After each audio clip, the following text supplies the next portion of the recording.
மகன் தூய ஆவியாரின் பெயராலே.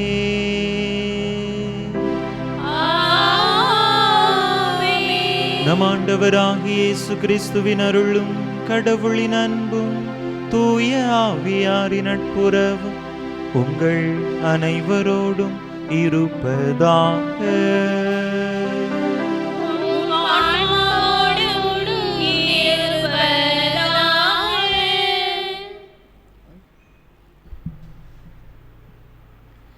இறை இயேசுவில் பிரியமான சகோதர சகோதரிகளே, திருவருகை காலம் 3ஆம் ஞாயிறு திருப்பலிக்கு உங்களை அன்போடு வரவேற்கிறேன்.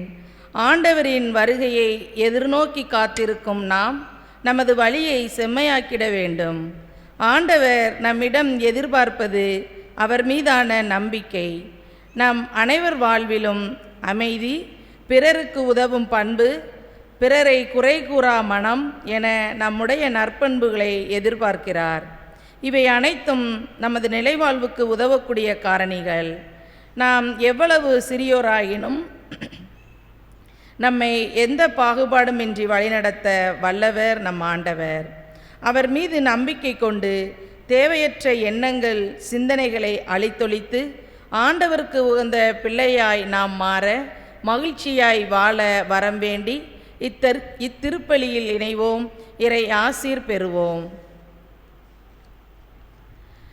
நம் ஆண்டவராகிய இயேசு கிறிஸ்து உலகிற்கு வந்த முதல் வருகையையும் வாழ்வோரையும் இறந்தோரையும் இறுதி நாளில் தீர்ப்பிடும் அவரது 2வது வருகையின் எதிர்பார்ப்பையும் ஒவ்வொரு வாரமும் நாம் ஏற்றி வைக்கும் இந்த மெழுகுவர்த்திகள் குறிக்கின்றன.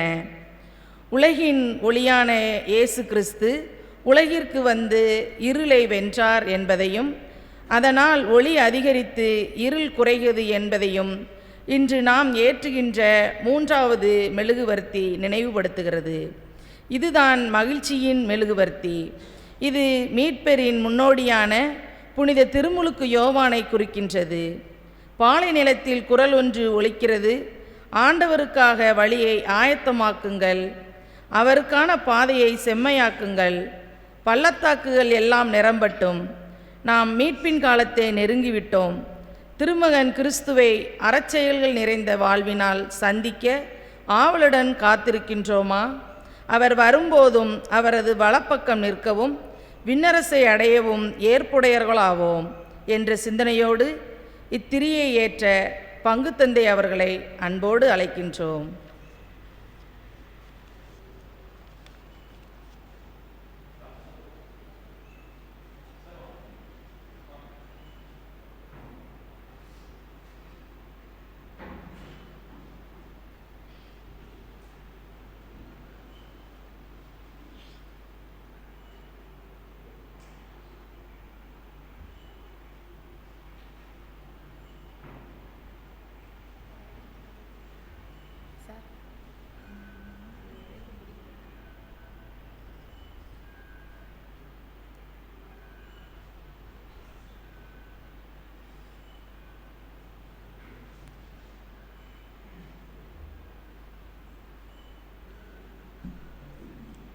அன்பு மக்களே, இந்த தெய்வீக திருப்பலியானது ஆண்டனி ராஜேஷ் தீ ஆவியிலிருந்து விடுபடவும் பூரண நலம் பெறவும் தூய ஆவியால் நிரப்பப்படவும் ஒப்பு கொடுக்கப்படுகின்றது. இந்த கருத்தோடு நம்முடைய கருத்துக்களையும் தேவைகளையும் இணைத்து இந்த இறை பலியிலே இறை ஆசீர் வேண்டி மன்றாடுவோம். திருமுழுக்கு நினைவாக நம்மீது தெளிக்கப்படும் இத்தண்ணீரை இறைவன் ஆசீர்வதிக்க மன்றாடுவோம். என்றென்றும் உள்ள எல்லாம் வல்ல இறைவா, வாழ்வின் ஊற்றும் தூய்மையின் தொடக்கமுமான தண்ணீரின் வழியாக மக்கள் புனிதமடைந்து நிலை வாழ்வின் கொடையை பெற வேண்டும் என்று திருவுள்ளமானீர். இத்தண்ணீரை புனிதப்படுத்தியருள உம்மை வேண்டுகின்றோம். ஆண்டவரே, உமது நாளாகிய இன்று உமது அருள் காவலை பெற விரும்புகின்றோம்.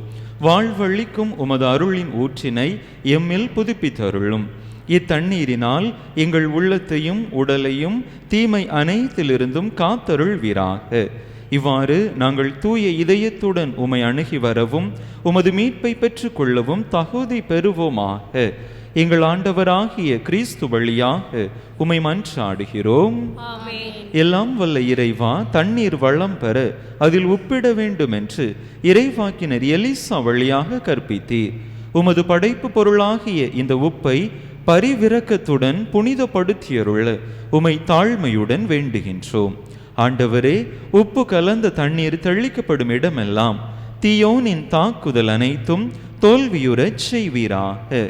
உம் தூய் ஆவியார் உடனிருந்து எங்களை இடையராது காத்தருள்வாராக. எங்கள் ஆண்டவராகிய கிறிஸ்து வழியாக உமை மன்றாடுகிறோம்.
எல்லாம் வல்ல இறைவன் நம் பாவங்களிலிருந்து நம்மை தூய்மைப்படுத்துவாராக.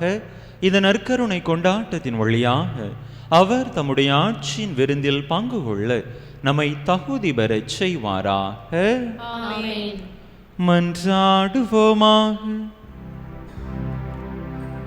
எல்லாம் வல்ல இறைவா, இயேசுவின் பிறப்பு பெருவிழாவை ஆவலுடன் எதிர்பார்த்திருக்கும் உம் மக்களை நீர் கண்ணோக்குகின்றீர். அதனால் இத்தகைய மாபெரும் மீட்பின் மகிழ்வுக்கு நாங்கள் வந்து சேரவும், இதை பெருமகிழ்வோடும் மேலான வேண்டலோடும் என்றுமே கொண்டாடவும் ஆற்றல் பெற அருள் புரிவீராக. உமோடு தூயாவியாரின் ஒன்றைப்போ ஒரே இறைவனாய் என்றென்றும் வாழ்ந்து ஆட்சி செய்கின்ற எங்கள் ஆண்டவரும் உம் திருமகனுமாகிய இயேசு கிறிஸ்து வழியாக உம்மை மன்றாடுகின்றோம்.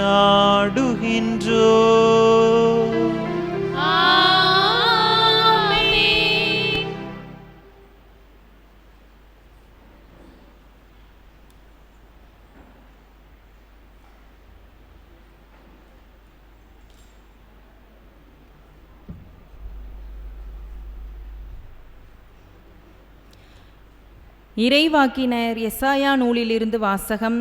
அதிகாரம் 35, இறை வசனங்கள் 1 முதல் 6 மற்றும் இறை வசனம் 10 முடிய.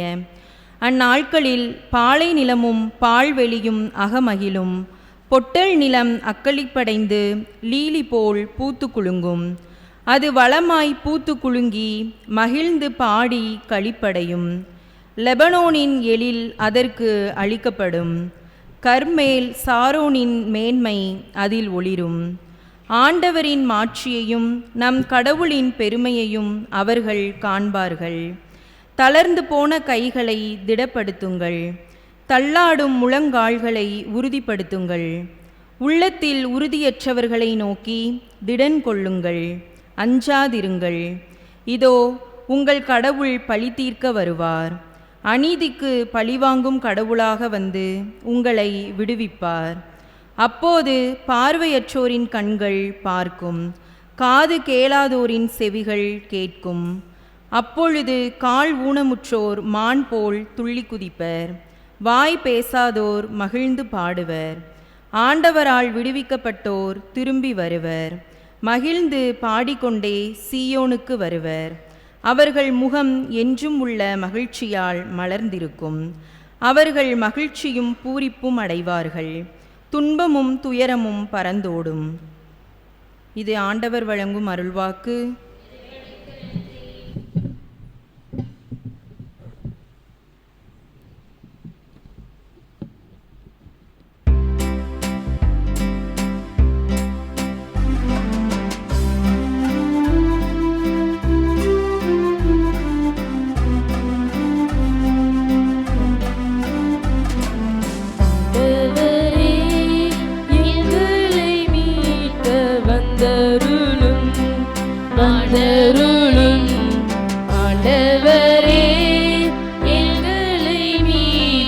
வந்தருளும் வந்தருளும் வந்தருளும். ஆண்டவர் ஒடுக்கப்பட்டோருக்கான நீதியை நிலைநாட்டுகின்றார். பசித்திருப்போருக்கு உணவளிக்கின்றார். சிறைப்பட்டோருக்கு விடுதலை அளிக்கின்றார்.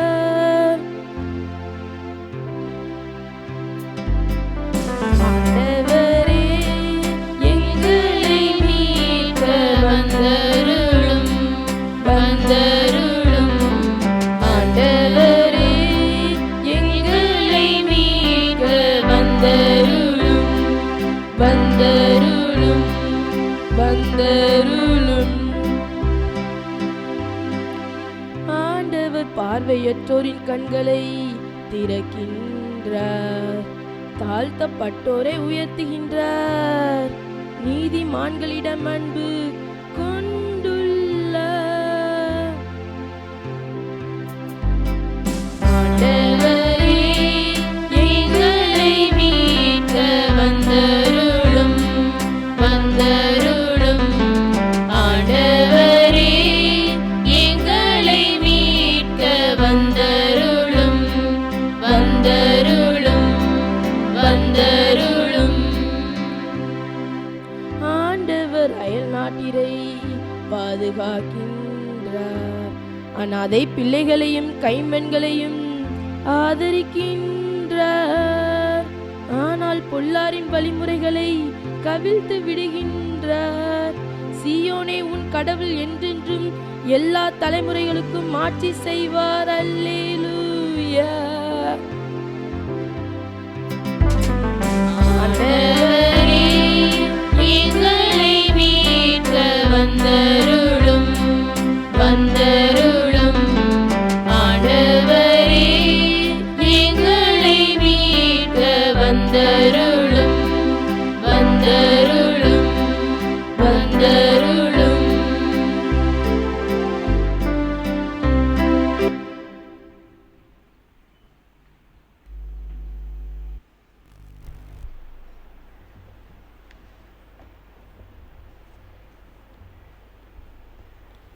திருத்தூதர் யாக்கோபு எழுதிய திருமுகத்திலிருந்து வாசகம். அதிகாரம் 5, இறை வார்த்தைகள் 7 முதல் 10 முடிய. சகோதர சகோதரிகளே, ஆண்டவரின் வருகை வரை பொறுமையோடு இருங்கள். பயிரிடுவரை பாருங்கள். அவர் நிலத்தின் நல்ல விளைச்சலை எதிர்பார்த்து முன்மாறியும் பின்மாறியும் பொழியும் அளவும் பொறுமையோடு காத்திருக்கிறார். நீங்களும் பொறுமையோடு இருங்கள். உங்கள் உள்ளங்களை உறுதிப்படுத்துங்கள், ஏனெனில் ஆண்டவரின் வருகை நெருங்கி வந்துவிட்டது. சகோதர சகோதரிகளே, நீங்கள் தண்டனை தீர்ப்புக்கு ஆளாகாதவாறு ஒருவர் மற்றவருக்கு எதிராக முறையிடாதீர்கள். இதோ நடுவர் வாயிலில் நின்று கொண்டிருக்கிறார். அன்பர்களே, நீங்கள் துன்பத்தை தாங்குவதிலும் பொறுமையை கடைபிடிப்பதிலும் ஆண்டவரின் பெயரால் பேசிய இறை வாக்கினரை உங்களுக்கு மாதிரிகளாக கொள்ளுங்கள். இது ஆண்டவர் வழங்கும் அருள்வாக்கு.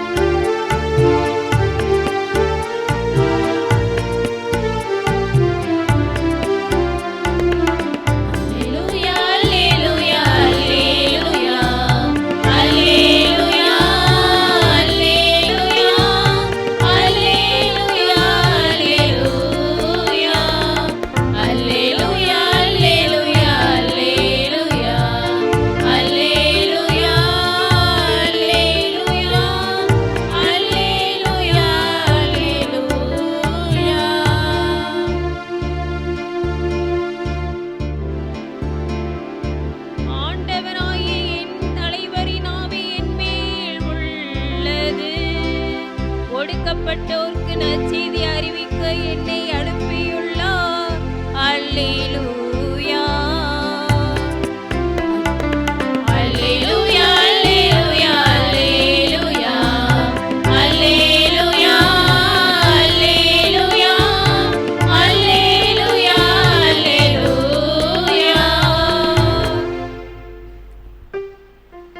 ஆண்டவர் உங்களோடு இருப்பாராக.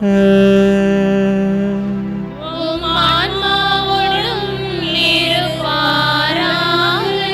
மத்தேயு எழுதிய தூய நற்செய்தியிலிருந்து வாசகம். ஆண்டவரே, மாட்சி உமக்கே. மத்தேயு எழுதிய தூய நற்செய்தி அதிகாரம் 11 இறை வசனங்கள் 2 முதல் 11 முடிய. மத்தேயு எழுதிய தூய நற்செய்தி அதிகாரம் 11 இறை வசனங்கள் 2 முதல் 11 முடிய. அக்காலத்தில் யோவான் சிறையில் இருந்தபோது மெசியாவின் செயல்களை பற்றி கேள்வியுற்று தம் சீடர்களை அவரிடம் அனுப்பினார். அவர்கள் மூலமாக வரவிருப்பவர் நீர்தாமா அல்லது வேறு ஒருவரை எதிர்பார்க்க வேண்டுமா என்று கேட்டார். அதற்கு இயேசு மறுமொழியாக, நீங்கள் கேட்பவற்றையும் காண்பவற்றையும் யோவானிடம் போய் அறிவியுங்கள். பார்வையற்றோர் பார்வை பெறுகின்றனர், கால் ஊனமுற்றோர் நடக்கின்றனர், தொழு நோயாளர் நலமடைகின்றனர், காது கேளாதோர் கேட்கின்றனர், இறந்தோர் உயிர் பெற்று எழுகின்றனர், ஏழைகளுக்கு நற்செய்தி அறிவிக்கப்படுகிறது. என்னை தயக்கமின்றி ஏற்றுக்கொள்வோர் பேறு பெற்றோர் என்றார். அவர்கள் திரும்பிச் சென்றபோது இயேசு மக்கள் கூட்டத்திடம் யோவானை பற்றி பேசத் தொடங்கினார். நீங்கள் எதை பார்க்க பாலை நிலத்திற்கு போனீர்கள்? காற்றினால் அசையும் நாணலையா? இல்லையேல் யாரை பார்க்க போனீர்கள்? மெல்லிய ஆடை அணிந்த ஒரு மனிதரையா? இதோ மெல்லிய ஆடை அணிந்தோர் அரச மாளிகையில் இருக்கின்றனர். பின்னர் யாரைத்தான் பார்க்க போனீர்கள்? இறைவாக்கினரையா? ஆம், இறைவாக்கினரை விட மேலானவரையே என நான் உங்களுக்கு சொல்கிறேன். இதோ நான் என் தூதனை உமக்கு முன் அனுப்புகிறேன். அவர் உமக்கு முன் உமது வழியை ஆயத்தம் செய்வார் என்று இவரை பற்றி தான் மறைநூலில் எழுதியுள்ளது. மனிதராய் பிறந்தவர்களுள் திருமுழுக்கு யோவானை விட பெரியவர் எவரும் தோன்றியதில்லை. ஆயினும் விண்ணரசில் மிகச் சிறியவரும் அவரினும் பெரியவரே என நான் உறுதியாக உங்களுக்கு சொல்கிறேன். ஆண்டவரின் அருள்வாக்கு. கிறிஸ்துவே, உமக்கு புகழ்.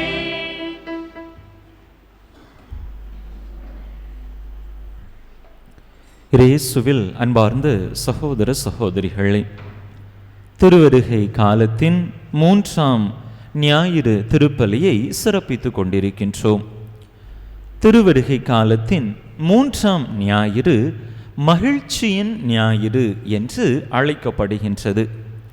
இன்று வழிபாட்டிலே சற்று கவனித்திருந்தீர்கள் என்று சொன்னால் ஒரு சில விடயங்களை நீங்கள் பார்த்திருக்கலாம். மகிழ்ச்சியின் அடையாளமாக இன்றைய தினத்திலே ரோசா அல்லது ரோஸ் பிங்க் நிற திருப்பலி உடையானது பயன்படுத்தப்படுகின்றது. இன்று நாம் ஏற்றிய மெழுகுவர்த்தியினுடைய நிறமும் வித்தியாசமானதாக ரோசா நிறத்திலே இருப்பதை நாம் பார்க்க முடிகின்றது. கிறிஸ்துவினுடைய வருகை நமக்கு மகிழ்ச்சியை தரப்போகிறது. எனவே மகிழ்ச்சியோடு இருங்கள். உங்களுடைய வாழ்க்கையிலே இருக்கக்கூடிய எல்லா கவலைகளையும் சோதனைகளையும் குறித்து நீங்கள் சிந்தித்து கொண்டிருக்காமல், ஆண்டவருடைய வருகை உங்களுடைய வாழ்வை மாற்றப் போகிறது, நீங்கள் இழந்த மகிழ்ச்சியை உங்களுக்கு மீண்டுமாக தரப்போகிறது என்கின்ற உணர்வை பெற்றுக்கொள்ளுங்கள் என்கின்ற அழைப்பைத்தான் இன்றைய வாசகங்களும் இன்றைய வழிபாடும் நமக்கு எடுத்துரைக்கின்றன.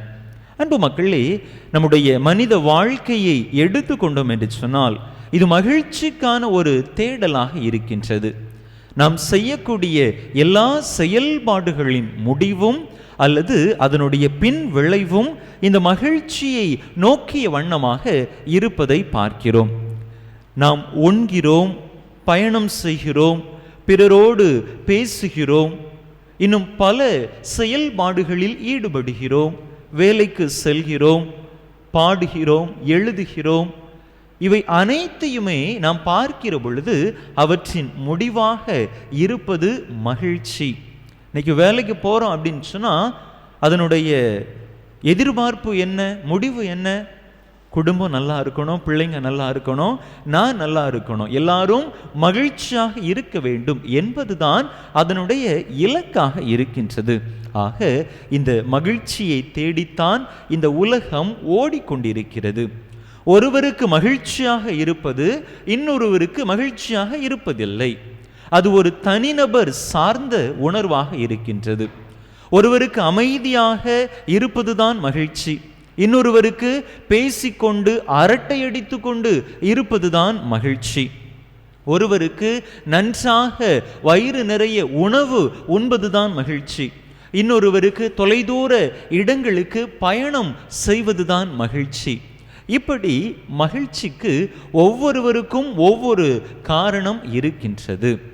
ஒரு தாய் குழந்தையை பெற்றெடுக்கக்கூடிய அந்த தருணத்திலே அந்த பிரசவ வலியானது மிகுந்த வேதனையை கொடுத்த பொழுதிலும் கூட அதற்கு பிற்பாடு அந்த குழந்தையினுடைய முகத்தை பார்க்கிற பொழுது அவளுக்கு அதிகமான மகிழ்ச்சி ஏற்படுகிறது. தன்னுடைய வலியை மறந்து மகிழ்ச்சியில் அவள் மூழ்கி போவதை பார்க்கிறோம். மாவீரன் அலெக்சாண்டரை குறித்து கேள்விப்பட்டிருப்போம். மாவீரன் அலெக்சாண்டருக்கு இந்த ஒட்டுமொத்த உலகத்தையும் தன்னுடைய கட்டுப்பாட்டுக்குள் கொண்டு வர வேண்டும் என்பதுதான் அவனுடைய மகிழ்ச்சியாக இருந்தது. புத்தரை குறித்து சிந்திக்கிற பொழுது, பார்க்கிற பொழுது, புத்தர் தன்னுடைய வீட்டை விட்டு சொத்து செல்வத்தை எல்லாம் விட்டு காட்டிற்கு சென்று போதி மரத்தடியிலே அவர் தியானத்திலே அமர்ந்தார். அதுதான் அவருக்கு மகிழ்ச்சி. ஆக இப்படி ஒவ்வொருவருக்கும் மகிழ்ச்சியானது ஒவ்வொரு விதத்திலே இருப்பதை பார்க்கின்றோம். அன்பு மக்களே, எது எப்படி இருந்தாலும் நம்முடைய மனம் தேடுவது மகிழ்ச்சியை, நிறைவை. மகிழ்ச்சியை பல வார்த்தைகளிலே நாம் சொல்லிவிடலாம். மன நிறைவு, அல்லது நம்முடைய உண்கிற பொழுது அதனால் ஏற்படக்கூடிய ஒரு மகிழ்ச்சி, ஒரு நிறைவு. இப்படி பலவிதமான காரணிகள் மகிழ்ச்சிக்கு அடையாளமாக சொல்லப்படுகின்றன. ஆனால் இதுதான் மகிழ்ச்சி என்று குறிப்பிட்டு ஒரு காரணியை நாம் சொல்லிவிட முடியாது. அன்பு மக்களே, இப்படி நம்முடைய மனித வாழ்வின் தேடல் மகிழ்ச்சியாக இருக்கிற பொழுது இன்றைய வாசகங்களும் அதை குறித்த செய்தியை தான் நமக்கு தருகின்றன. மெஸ்ஸியாவினுடைய வருகை நமக்கு மகிழ்ச்சியை தருகின்றது. மெஸ்ஸியாவினுடைய வருகை நம்முடைய கஷ்டத்தை, கவலையை, நம்முடைய வேதனையை மாற்றுகின்றது என்கின்ற செய்தியை இன்றைய வாசகங்கள் தருகின்றன. முதல் வாசகத்தை நாம் எடுத்துக்கொண்டோம் என்று சொன்னால், முதல் வாசகத்தினுடைய பின்புலம் மிகவும் சோகமான பின்புலம். கிமு 7ஆம் நூற்றாண்டிலே இஸ்ராயேல் மக்கள் மீது, எருசலேம் மீது அசிரியர்கள் படையெடுத்து வருகிறார்கள். இஸ்ராயேல் மக்களை அடிமைகளாக மாற்றுகிறார்கள். எருசலேம் தேவாலயமானது தீட்டுப்படுத்தப்படுகின்றது. இந்த சூழ்நிலையில் இஸ்ராயேல் மக்கள் என்ன நினைக்கிறார்கள்? அவ்வளவுதான், எல்லாம் முடிந்துவிட்டது, இந்த அடிமை நிலையிலேயே இருந்து சாக வேண்டியதுதான், மகிழ்ச்சி காற்றை, சுதந்திர காற்றை இனி தங்களால் சுவாசிக்கவே முடியாது என்கின்ற ஒரு வேதனையின் உச்சத்திலே இஸ்ராயேல் மக்கள் இருந்த பொழுது அவர்களுக்கு எசாயா இறைவாக்கினர் கடவுள் கொடுக்கக்கூடிய ஆறுதல் மொழிகளை, மகிழ்ச்சியின் வார்த்தைகளை எடுத்து கூறுகின்றார். பாலை நிலமும் பால் வெளியும் அகமகிழும், பொட்டல் நிலம் அக்களி படைந்து லீலி போல் பூத்து குலுங்கும் என்று மகிழ்ச்சியை இழந்த படைப்புகளுக்கு முதலாக மகிழ்ச்சியின் செய்தியானது அறிவிக்கப்படுகின்றது. நீங்கள் அடிமை தலையிலே இருக்கலாம், கவலைப்படாதிருங்கள், உங்களுக்கான காலம் வந்துவிட்டது என்று முதலிலே படைப்புகளுக்கு இந்த மகிழ்ச்சியின் செய்தியானது அறிவிக்கப்படுகின்றது. அதற்கு பிற்பாடு மக்களுக்கு அந்த மகிழ்ச்சியின் செய்தி அறிவிக்கப்படுகின்றது.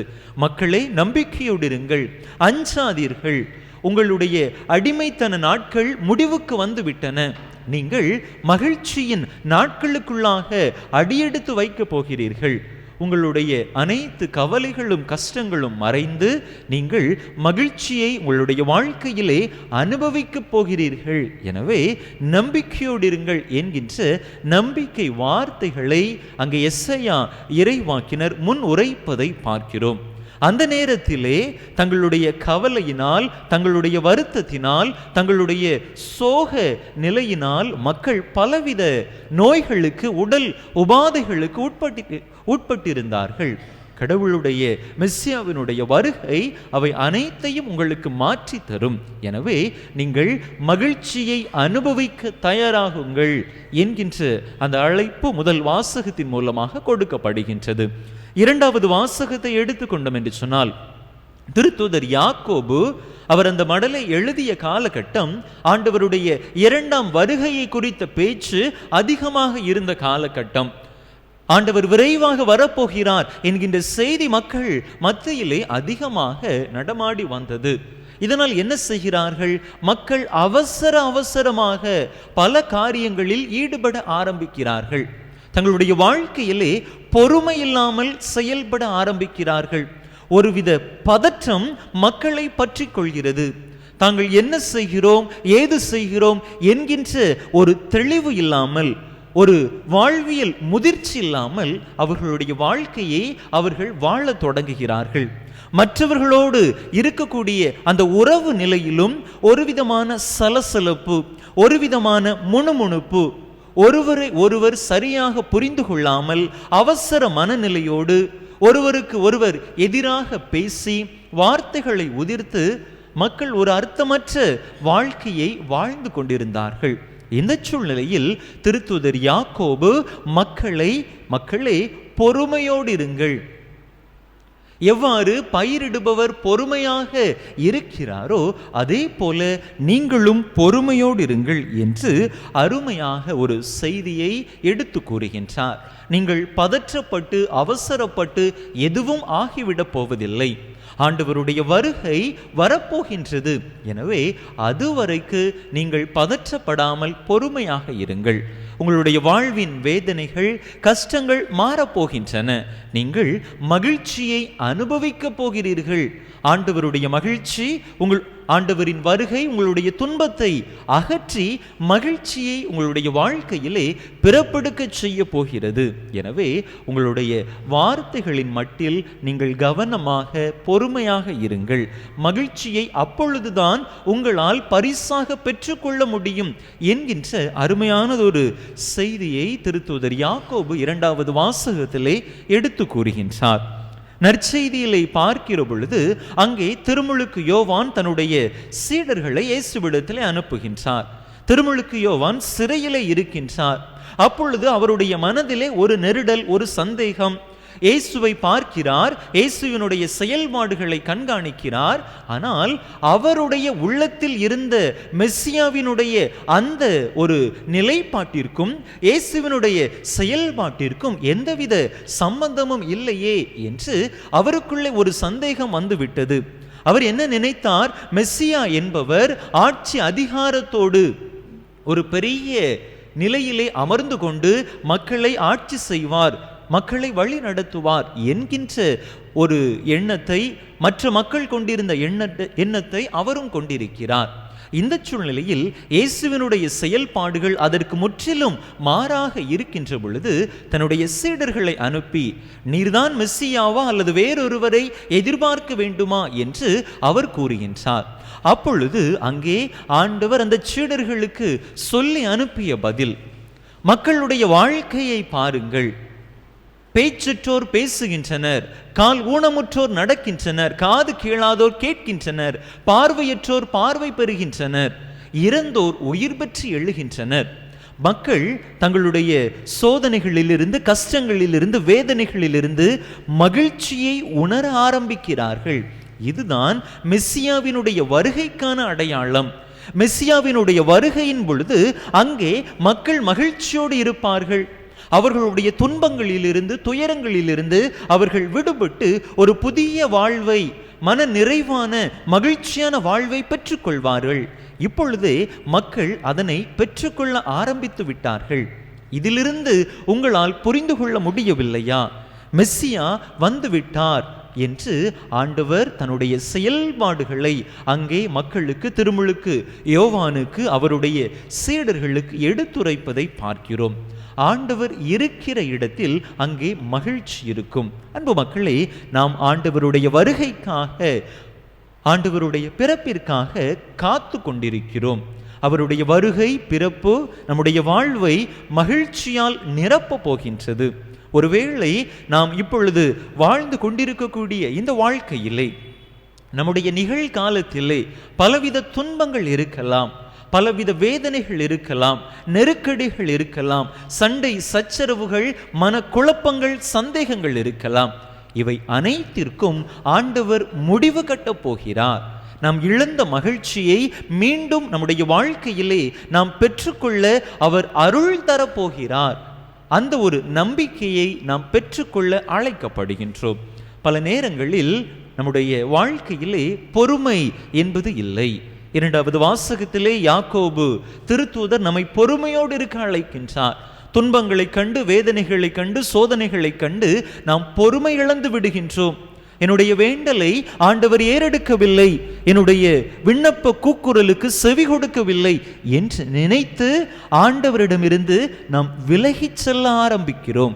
அன்பு மக்களே, நம்முடைய சோதனைகளும் வேதனைகளும் நிலையானவை அல்ல. ஆண்டவர் அவற்றிற்கு முற்றுப்புள்ளி வைப்பதற்காக வர இருக்கின்றார். எனவே அதுவரையில் பொறுமையோடு இருப்போம். முதல் வாசகத்திலே எசையா இறைவாக்கினர் விடுக்கக்கூடிய அழைப்பு, தளர்ந்து போன கைகளை திடப்படுத்துங்கள், தள்ளாடும் முழங்கால்களை உறுதிப்படுத்துங்கள். நம்முடைய மனதிலே அப்படிப்பட்ட உறுதி வேண்டும். உள்ள உறுதி, மன உறுதி கொண்டவர்களாக நாம் இருக்கின்ற பொழுது ஆண்டவர் தரக்கூடிய மகிழ்ச்சியை நம்மால் பெற்றுக்கொள்ள முடியும். அவ்வாறு மனதிலே உறுதி இல்லாமல், வாழ்விலே பொறுமை இல்லாமல் நாம் செயல்பட்டோம் என்று சொன்னால் மெசியாவினுடைய வருகை நமக்கு மகிழ்ச்சி தரக்கூடியதாக இருக்காது. எனவே உறுதியோடு, பொறுமையோடு, நம்பிக்கையோடு ஆண்டவருடைய வருகைக்காக நாம் காத்திருக்கிற பொழுது அவர் தரக்கூடிய மகிழ்ச்சி நம்முடைய வாழ்வை நிரப்பும். எப்படிப்பட்ட சோதனைகளுக்கு மத்தியில் நாம் வாழ்ந்து கொண்டிருந்தாலும் அவை அனைத்தையும் கடந்த ஒரு மன நிறைவை, மகிழ்ச்சியை ஆண்டவர் நமக்கு தருவார். இன்றைய நாள் திருவழிபாடு அந்த ஒரு அழைப்பை தான் நமக்கு தருகின்றது. எனவே நம்பிக்கையோடு ஆண்டவரை நாம் எதிர்நோக்கி இருப்போம். நம்முடைய வாழ்விலே நாம் இழந்த அனைத்தையும் ஆண்டவர் 2 மடங்காக நமக்கு திருப்பி தந்து நம்முடைய வாழ்வை மகிழ்ச்சியால், மன நிறைவால் நிரப்புவாராக. அப்படிப்பட்ட ஒரு நம்பிக்கையை நம்முடைய வாழ்க்கையிலே கொண்டு வாழ, துன்ப துயரங்கள், சோதனைகள், வேதனைகளை மன உறுதியோடு, பொறுமையோடு, இறைவனுடைய துணையோடு எதிர்கொண்டு வாழ தேவையான மனப்பக்குவத்தை, தேவையான இறை அருளை இந்த திருப்பலியிலே இறைஞ்சு மன்றாடுவோம். நிச்சயமாக ஆண்டவருடைய பிறப்பு, வருகை நம்முடைய வாழ்வுக்கு தேவையான எல்லா ஆசீர்வாதங்களையும், மகிழ்ச்சியையும் நமக்கு நிறைவாக பெற்றுத்தரும். எனவே அப்படிப்பட்ட நம்பிக்கை உணர்வை நம்முடைய உள்ளத்திலே தாங்கியவர்களாக தொடர்ந்து நம்பிக்கையோடு நம்முடைய வாழ்க்கையிலே பயணிக்க வரம் கேட்டு இந்த திருப்பலியிலே பக்தியோடு இணைந்து மன்றாடுவோம். ஆமன். அனைவரும் எழுந்து நம்முடைய நம்பிக்கையை அறிக்கையிடுவோம்.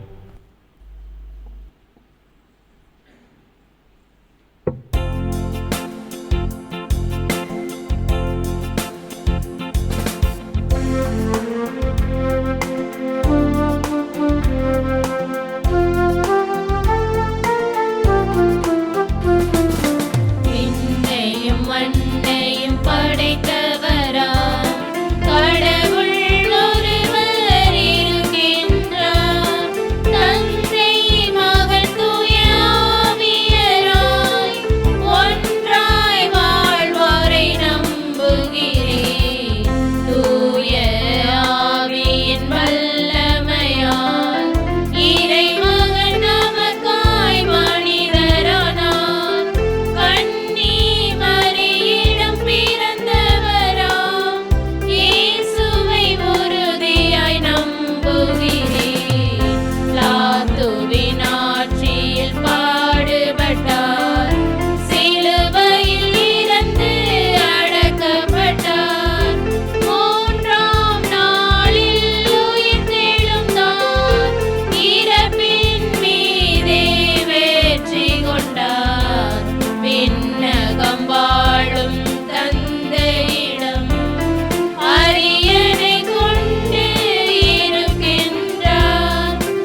உங்களுக்கு கொடுக்கப்படும் என்று திருவாய் மலர்ந்த ஆண்டவரிடம் நம்முடைய உள்ளத்து விருப்பங்கள், எதிர்பார்ப்புகள், தேவைகள் அனைத்தையும் நம்பிக்கையோடு எடுத்துச் சொல்லி மன்றாடுவோம்.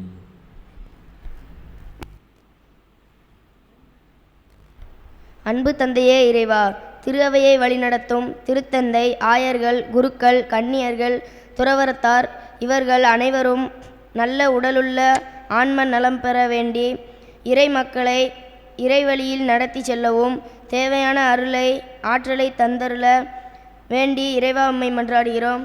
எல்லாம் வல்ல இறைவா, எங்கள் மன்றாட்டை கேட்டருளும். வெற்றி அளிப்பவரே எம் இறைவா, 2ஆம் பருவத் தேர்வு மற்றும் அரையாண்டு தேர்வினை எழுதவிருக்கும் எம் பள்ளி குழந்தைகள் அனைவரும் நல்ல உடலுள்ள ஆரோக்கியம் பெற்று தேர்வு எழுதுவதற்கான ஞானம் பெற வேண்டி இறைவா உம்மை மன்றாடுகிறோம். எல்லாம் வல்ல இறைவா, எங்கள் மன்றாட்டை கேட்டருளும்.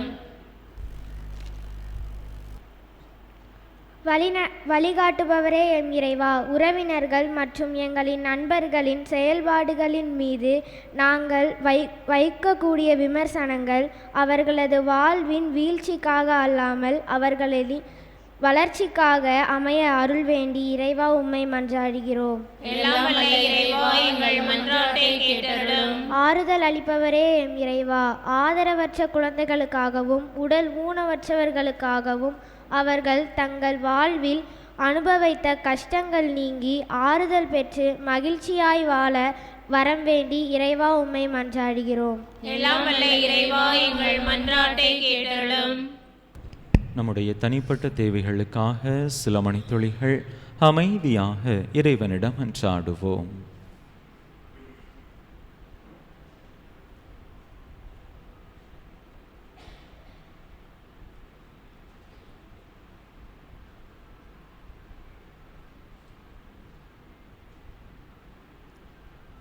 அன்பே உருவான எங்கள் இறைவா, உம் அன்பு பிள்ளைகள் நம்பிக்கையோடு உம்மிடத்தில் கேட்ட இந்த மன்றாட்டுக்களை எல்லாம் எங்களுக்கு தந்தருள வேண்டும் என்று எங்கள் ஆண்டவராகிய கிறிஸ்து வழியாக உம்மை மன்றாடுகிறோம். ஆமென்.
சகோதர சகோதரிகளே, என்னுடையதும் உங்களுடையதுமான இப்பலி எல்லாம் வல்ல தந்தையாக இறைவனுக்கு ஏற்றதாகும்படி மன்றாடுங்கள்.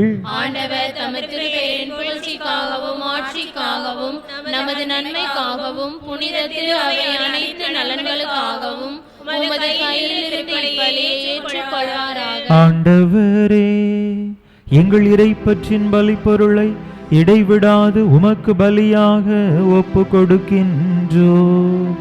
நீர் நிறுவிய தூய மறை நிகழ்வுகளை இக்காணிக்கை நிறைவேற்றி உமது மீட்பு எங்களில் ஆற்றலுடன் செயல்பட செய்வதாக.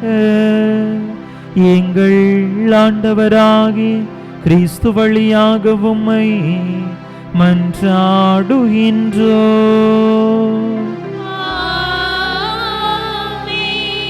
ஆண்டவர் உங்களோடு இருப்பாராக.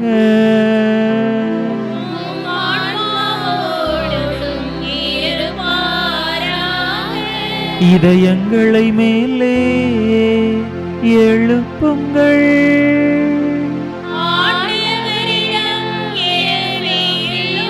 நம் இறைவனாகிய ஆண்டவருக்கு நன்றி கூறுவோம்.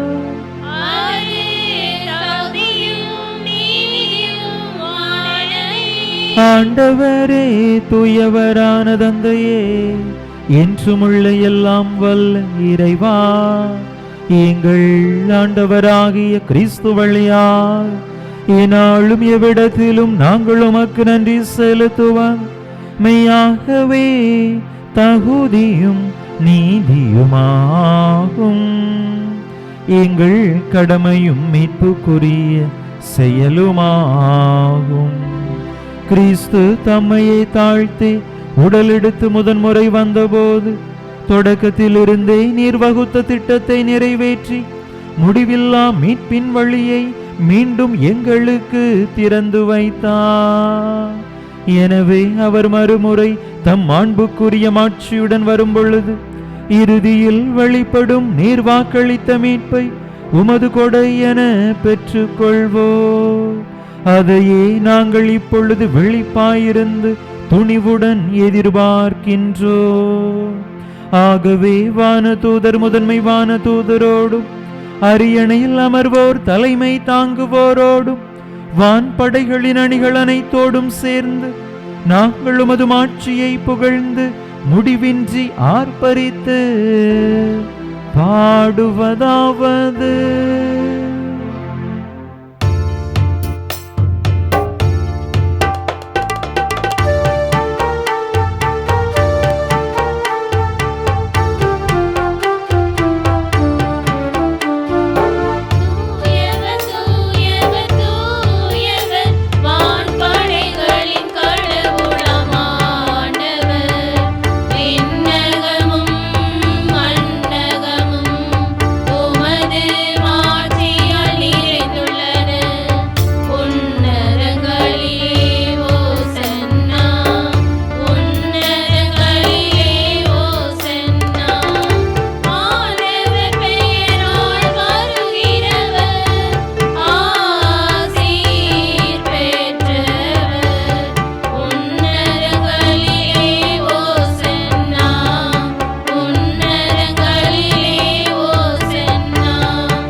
ஆண்டவரே, நேர்மையாகவே தூயவர். உம்முடைய படைப்புகள் எல்லாம் உமை புகழ்வது தகுமே. ஏனெனில் உம் திருமகனாகிய எங்கள் ஆண்டவர் இயேசு கிறிஸ்து வழியாக தூய ஆவியாரின் செயலாற்றலால் அனைத்தையும் உய்வித்து தூய்மைப்படுத்துகின்றீர். கதிரவன் தோன்றி மறையும் வரை உமது பெயருக்கு தூய காணிக்கையை ஒப்பு கொடுக்குமாறு உம் மக்களை இடையராது ஒன்று சேர்த்து வருகின்றீர். எனவே ஆண்டவரே, உமக்கு அர்ப்பணிக்க நாங்கள் கொண்டு வந்துள்ள இக்காணிக்கைகளை அதே ஆவியால் தூய்மைப்படுத்த உமை தாழ்மையுடன் மன்றாடுகின்றோம். இவ்வாறு உம் திருமகனாகிய எங்கள் ஆண்டவர் இயேசு கிறிஸ்துவின் உடலாகவும் இரத்தமாகவும் இவை மாறுவனவாக. அவர் பணித்தவாறே இம்மறை நிகழ்வுகளை கொண்டாடுகின்றோம். ஏனெனில் அவர் காட்டி கொடுக்கப்பட்ட இரவில் அப்பத்தை எடுத்து உமக்கு நன்றி செலுத்தி ஆசி வழங்கி அதை பிட்டு தம் சீடர்களுக்கு அளித்து அவர் கூறியதாவது: அனைவரும் இதிலிருந்து பெற்று உண்ணுங்கள். ஏனெனில் இது உங்களுக்காக கையளிக்கப்படும் என் உடல்.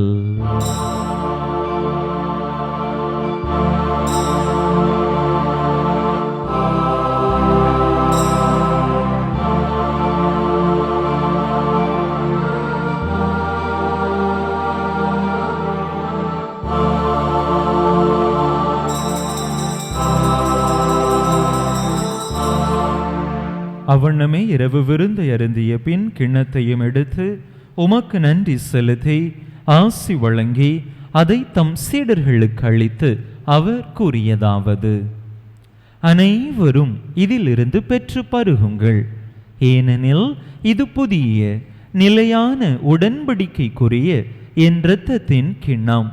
இது பாவ மன்னிப்புக்கென்று உங்களுக்காகவும் பலருக்காகவும் சிந்தப்படும். இதை என் நினைவாக செய்யுங்கள்.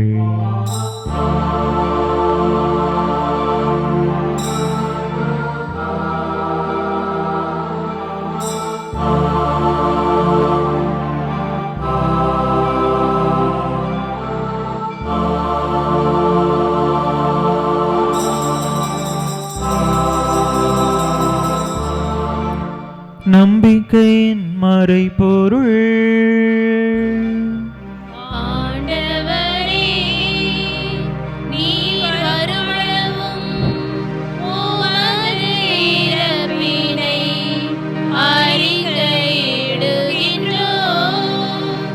உமது உயிர்ப்பினையும் எடுத்துரைக்கின்றோம். ஆகவே ஆண்டவரே, உம் திருமகனின் மீட்பளிக்கும் பாடுகளையும் வியப்புக்குரிய உயிர்ப்பையும் விண்ணேற்றத்தையும் நாங்கள் நினைவு கூறுகின்றோம். இவர் மீண்டும் வருவார் என எதிர்பார்த்திருக்கும் நாங்கள் இப்புனிதமான உயிருள்ள பலியை நன்றி செலுத்தி உமக்கு ஒப்பு கொடுக்கின்றோம். உமது திரு அவையின் காணிக்கையை கண்ணோக்கியருள உமை மன்றாடுகின்றோம். இப்பலியினால் நீர் உள்ளம் கனிய திருவுளமானீர். இவ்வாறு உம்முடைய திருமகனின் திருவுடல் திரு இரத்தத்தால் ஊட்டம் பெறும் நாங்கள் அவருடைய தூய ஆவியால் நிரப்ப பெற்று கிறிஸ்துவுக்குள் ஒரே உடலும் ஒரே உள்ளமும் உடையவராக விளங்கச் செய்வீராக. இவரே எங்களை உமக்கு என்றும் காணிக்கையாக்குவாராக. இவ்வாறு உமால் தேர்ந்து கொள்ளப்பட்டவர்களோடு முதலாக புனிதமிக்க கன்னியும் கடவுளின் தாயும் எங்கள் பாதுகாவலியுமான புனித ஜெபமாலை அன்னை, அவருடைய கணவரான புனித யோசேப்பு, புனித திருத்தூதர்கள், மாட்சிமிகு மறை சாட்சியர் மற்ற புனிதர்கள் அனைவரோடும் நாங்கள் உரிமை பேற்றுக்கு தகுதியுடையோர் ஆவோமாக. இவர்களின் வேண்டுதலால் நாங்கள் என்றும் உமது உதவியை பெறுவோம் என உறுதியோடு இருக்கின்றோம். ஆண்டவரே, எங்களை உமோடு ஒப்புரவாக்கும் இப்பலி உலகுக்கெல்லாம் அமைதியும் மீட்பும் தர வேண்டும் என மன்றாடுகின்றோம். இவ்வுலகில் பயணம் செய்யும் உமது திரு அவையை சிறப்பாக உமடியாராகிய எங்கள் திருத்தந்தை இல்லையோ, எங்கள் ஆயர் ஸ்டீஃபன், ஏனைய ஆயர்கள், திருநிலையினர், உமக்கு சொந்தமான மக்கள் ஆகிய அனைவரையும் நம்பிக்கையிலும் அன்பிலும் உறுதி பெறச் செய்வீராக. நீர் விரும்பியபடி திருமு நிற்கின்ற இக்குடும்பத்தின் வேண்டல்களுக்கு கனிவுடன் செவிசாய்த்தருளும். கனிவுள்ள தந்தையே, எங்கும் சிதறுண்டிருக்கும் உம்முடைய பிள்ளைகளை கனிவுடன் உமோடு சேர்த்து கொள்ளும்.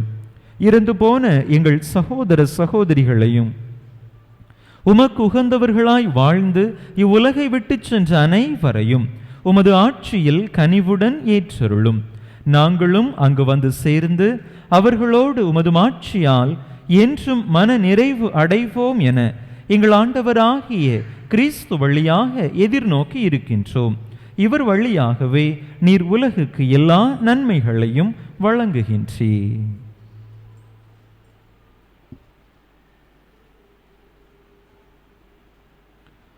இவர் வழியாக இவரோடு இவரில் எல்லாம் வல்ல இறைவனாகிய தந்தையே, தூயாவியாரின் ஒன்றைப்பில் எல்லா புகழும் மாட்சியும் என்றென்றும் உமக்கு உரியதே.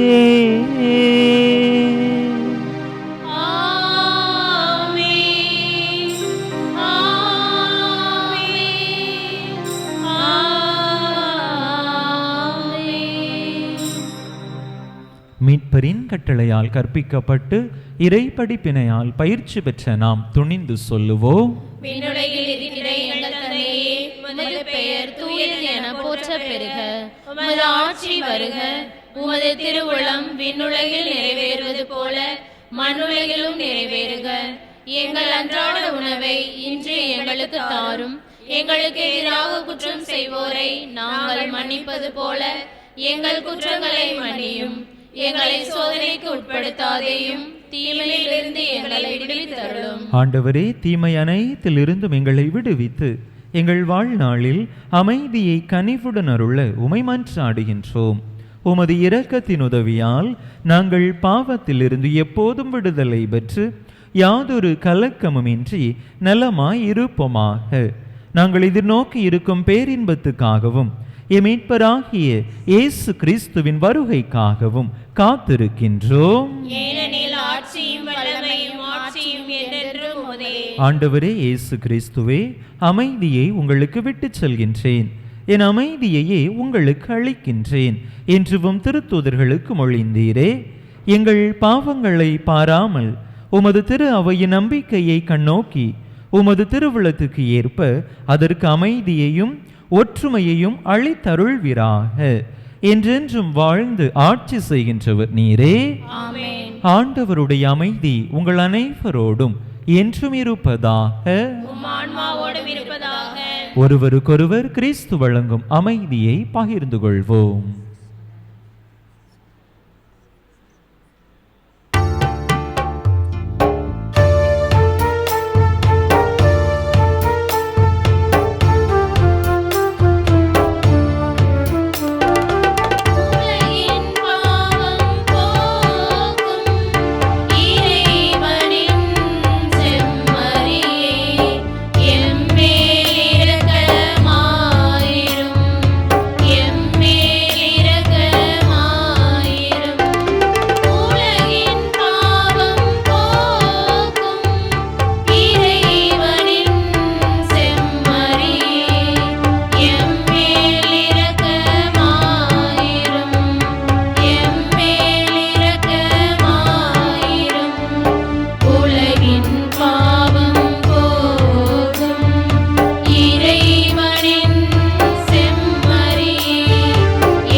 இதோ இறைவனின் செமரி, இது உலகின் பாவங்களை போக்குகின்றவர்.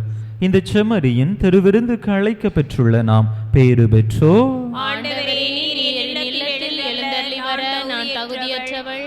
ஆனால் ஒரு வார்த்தை மட்டும் சொல்லியருளும், எனது ஆன்மா நலமடையும்.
அன்பு மக்களே, அறிவிப்புகள். இன்று ஆண்டின் திருவருகை காலம் 3ஆம் ஞாயிறு.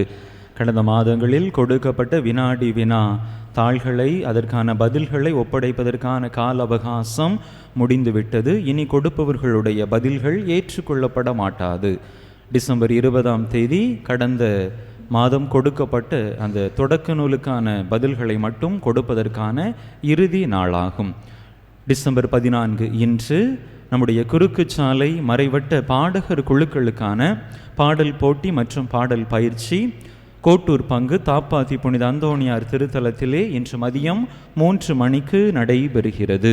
அன்பு மக்கள், இதிலே கலந்து கொண்டு சிறப்பிக்க அன்போடு கேட்டுக்கொள்கிறேன். பாடகர் குழுவினர் சிறப்பாக தயாரித்து இந்த போட்டியிலும் பயிற்சியிலும் பங்கேற்க அன்போடு கேட்டுக்கொள்கின்றேன்.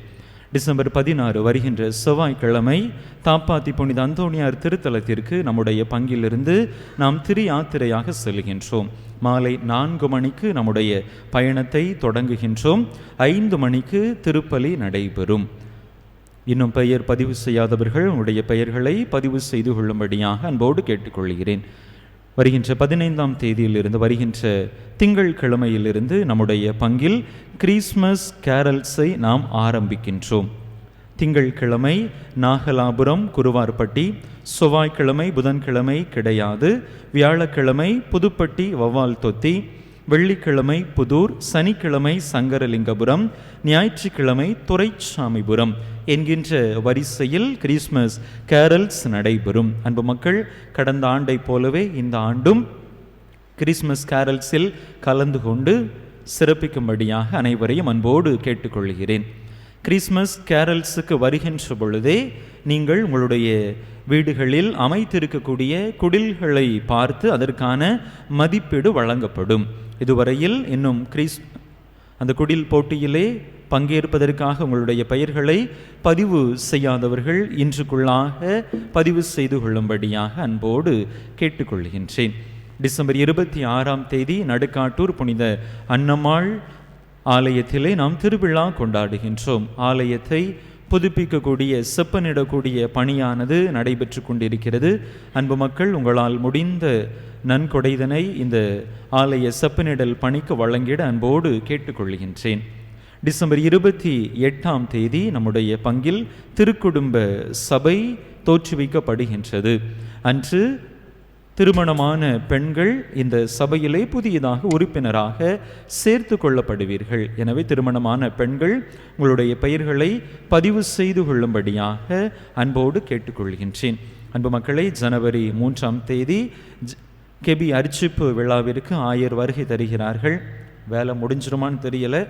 வேலை போகிற வேகத்தை பார்த்தா முடிகிறது சந்தேகம்தான் நினைக்கிறேன். ஒருவேளை தாமதமாகிற பட்சத்தில் ஆயர் வரக்கூடிய நாளும் தாமதமாகும். அதற்கு அடுத்த சனிக்கிழமை அல்லது அதற்கடுத்த சனிக்கிழமை ஆயருடைய இருப்பை குறித்து, அவருடைய அந்த கால அட்டவணையை குறித்து அவர் இங்கு வரக்கூடிய தேதியும் பின்னர் அறிவிக்கப்படும். வேலை முடிந்துவிட்டால் ஏற்கனவே திட்டமிடபடி அனைத்தும் 3ஆம் தேதி நடைபெறும்.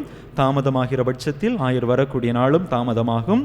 அதை குறித்த விவரங்கள் உங்களுக்கு பின்னர் அறிவிக்கப்படும். ஆயர் வருகின்ற பொழுது உறுதி பூசுதல் திருவருட்சாதனம் கொடுக்கப்படும்.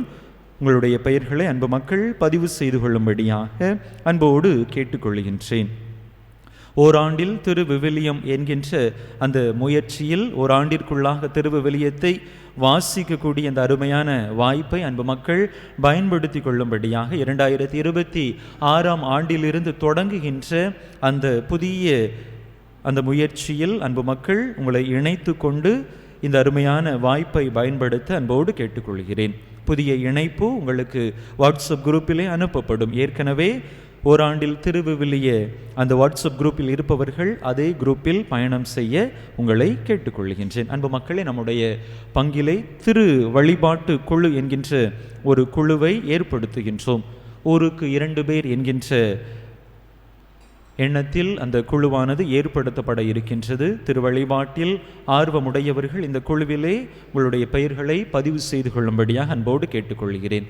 திருப்பலியிலே முன்னுரை எழுதுவது, மன்றாட்டுகள் எழுதுவது போன்ற பல அரிய வாய்ப்புகள் உங்களுக்கு கொடுக்கப்படும். எனவே அன்பு மக்கள், இதனை பயன்படுத்தி உறுப்பினராக இணைந்து கொள்ளுங்கள். இன்னும் நம்முடைய ஆலய வழிபாடுகளை மெருகேற்றுவதற்கு இந்த குழுவானது அதில் நாம் திட்டக்கூடிய திட்டங்கள் நிச்சயமாக உறுதுணையாக இருக்கும் என்பதில் ஐயப்பாடில்லை. எனவே விரைந்து உங்களுடைய பெயர்களை அன்பு மக்கள் பதிவு செய்யுங்கள். ஊருக்கு 2 பேர் என்கின்ற விதத்திலே அதிலே நாம் உறுப்பினர்களாக இருப்போம்.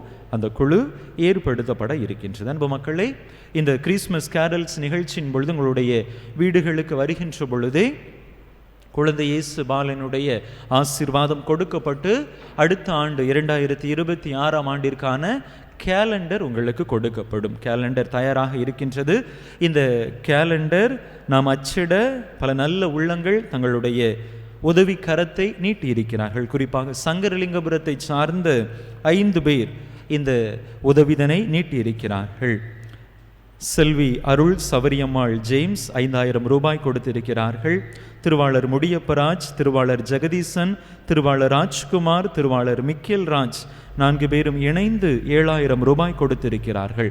மொத்தம் 400 கேலண்டர் அடித்திருக்கிறோம். ஒரு கேலண்டர் அச்சடிக்க ஆன செலவு 30 ரூபாய். ஆக 12,000 ரூபாய் செலவாய் இருக்கிறது. அதற்கான தொகையை இந்த அன்பு உள்ளங்களை தாங்கி கொண்டார்கள். எனவே அவர்களுக்கு நெஞ்சம் நிறைந்த நன்றிதனை, வாழ்த்துக்களை, இறை ஆசிரை அன்போடு தெரிவித்துக் கொள்வோம்.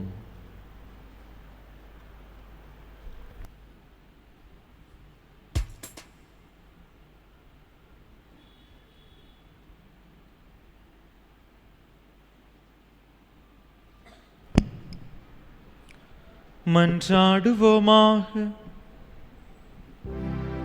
ஆண்டவரே, உமது கனிவை கெஞ்சி கேட்கின்றோ, அதனால் எங்களை குற்றங்களிலிருந்து விடுவித்தவும் அருள் கொடைகள் வரவிருக்கும் விழாவுக்கு எங்களை தயாரிப்பனவாக. எங்கள் ஆண்டவராகிய கிறிஸ்து வழியாக உம்மை மன்றாடுகின்றோ.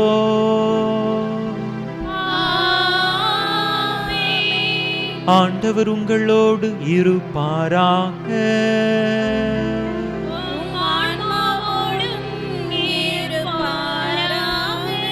எல்லாம் வல்ல இறைவன் தந்தை, மகன், தூயாவியார் உங்களுக்கு ஆசி வழங்குவாராக.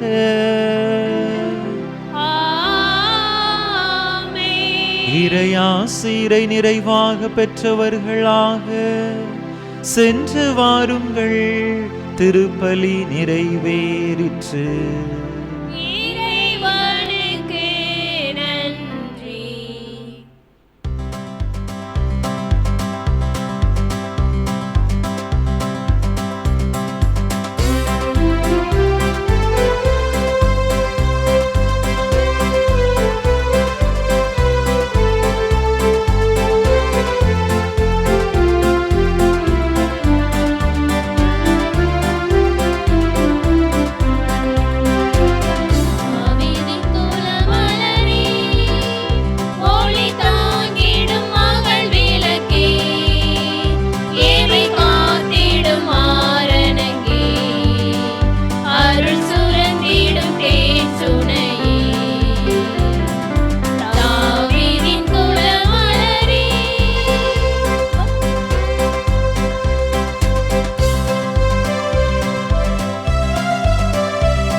பங்குத்தந்தையின் உடலுள்ள நலத்திற்காகவும் அவர்களின் பணி சிறக்கவும் இங்கு வந்திருக்கும் ஒவ்வொருவரின் குடும்ப நலனுக்காகவும் வேண்டிக் கொள்வோம்.